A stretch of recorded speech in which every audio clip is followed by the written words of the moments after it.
भाई मौसरी लाल ने मगहिया जवान के ऊपर एफआईआर दर्ज तो करवा ही दिया, लेकिन फिर भी वो गुंडा भी लगा दिया है। कॉल रिकॉर्डिंग आप लोग सुने होंगे, नहीं सुने हैं तो हमारे चैनल पे अपलोड है, आप जाके सुन सकते हैं।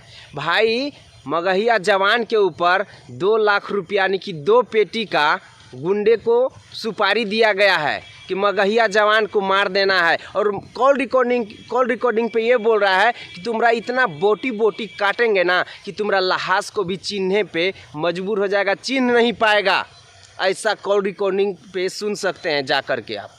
तो भाई ये सब इतना बड़ा साजिश रच रहा है ना कि अब पुलिस से कुछ नहीं हो पाया, क्योंकि पुलिस को सबूत चाहिए और उससे कुछ नहीं हुआ ना तो गुंडा लगा दिया गया मगहिया जवान के ऊपर मारने के लिए। सिर्फ मगहिया जवान के ऊपर बात नहीं है, जितना भी पावर स्टार पवन सिंह का सपोर्ट यानी कि भोजपुरी इंडस्ट्री को एक अश्लीलता समाप्त करने वाला है ना, सबके ऊपर ये काम हो सकता है। क्योंकि इस वीडियो को ज़्यादा से ज़्यादा शेयर कीजिएगा ताकि वो गुंडा पकड़ा जाए जो कि कॉल रिकॉर्डिंग पे बात करता है, मगहिया जवान को मार देने का साजिश रच रहा है और 2 पेटी यानी कि सुपारी लेता है।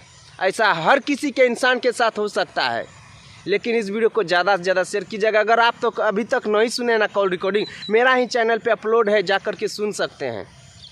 और जितने लोग हमारे पावर स्टार पवन सिंह का फैन इस वीडियो को देख रहे हैं, इस वीडियो को ज़्यादा से ज़्यादा शेयर कीजिएगा। मिलता है आप लोगों से नेक्स्ट वीडियो में। वंदे मातरम, हर हर महादेव।